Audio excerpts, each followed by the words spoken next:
This stuff lights your fireman, the pilot lights out. This football team is coming into our place. We're standing in our way. This is a game of the heart. Focus and finish. Now that was a Monday Night Football game. I'm not going to get into whether the last play was a penalty or not, other than to say that the official instinctively did his job throwing a flag when he saw an infraction. What happened after that? Well, frankly, it's above my intelligence. Or perhaps below, depending on how you look at it or who you were rooting for.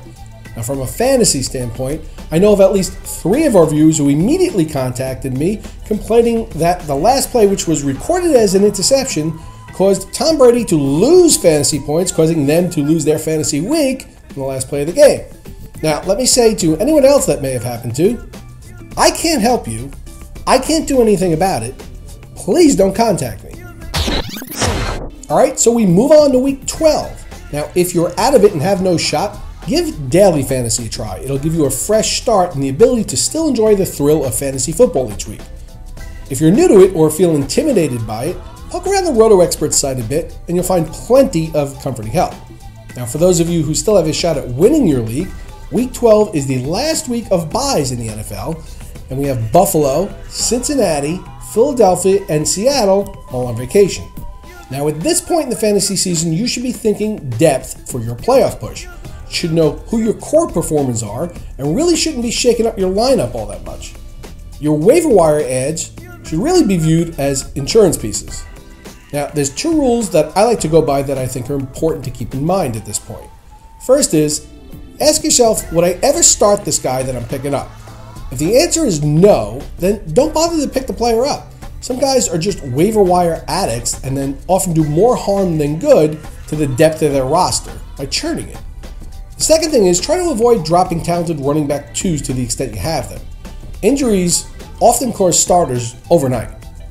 Now, I've been getting a number of inquiries on tight ends of late, which is a position that is as thin as they come. So let's take a look at some possible waiver wire pickups for week 12 at the tight end position. Now, I know the way this works, and so many of you looking for tight ends are probably looking at Garrett Graham after last week's 7-catch, 137-yard, 1 TD performance.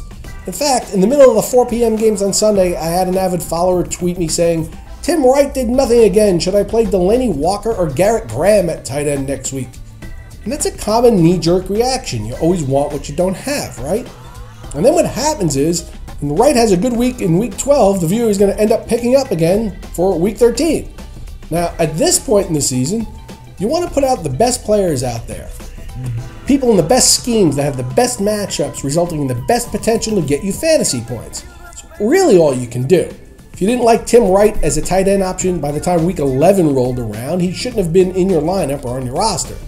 If you did, I really don't see how the results of 1 week could change your perception. Now, as for Graham, my thoughts on him are this. Hey look, even a blind squirrel finds a nut once in a while. The change in quarterback position in Tennessee has boosted the stock of Delanie Walker in my eyes. Last week he caught all 10 of his targets for 91 yards and a late game score. Now, Ryan Fitzpatrick is much more of a game manager than Walker was, and he has a decent rapport with the veteran tight end. I can see Walker's production, particularly in PPR leagues, being pretty consistent going forward, so long as Fitzpatrick remains the quarterback. Walker's probably the guy he's going to look to when he's in a jam. After dealing with ankle and groin injuries for most of the first half of the season, Rob Housler is finally healthy for Arizona. He's totaled 10 receptions for 127 yards and a touchdown the past 2 weeks, and it wouldn't surprise me if his production continued at this pace. Housler faces the Colts in week 12. Honestly, I couldn't tell you whether Coby Fleener is a viable fantasy option or not at tight end. He just drops way too many balls for my liking. He's on my do not touch list.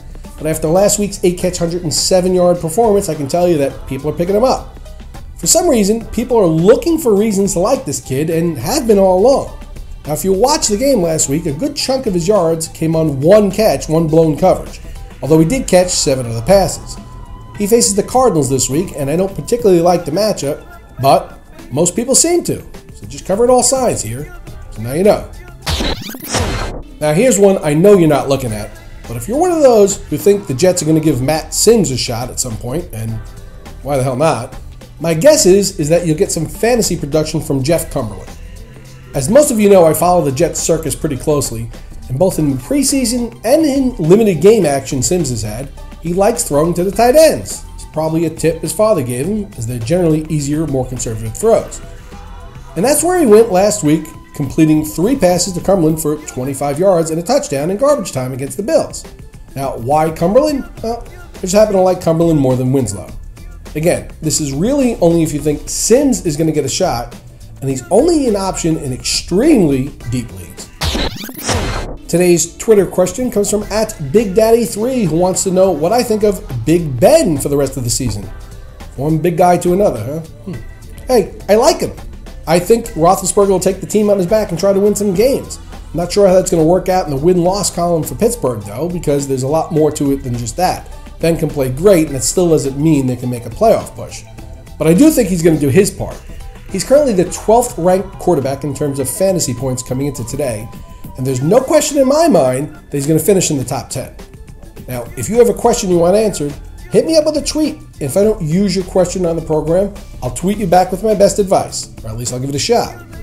And be sure to tune in to the Roto Experts Fantasy Football News Notes and Analysis segment every weekday. I'll be here to keep you current and ahead of the competition, and on weekends, come back for This Week in Fantasy Football, as I team up with the king, Scott Engel, covering the week that was and the week that will be, answering your viewer questions. For Roto Experts, I'm Mike Cardano. See you tomorrow, everyone.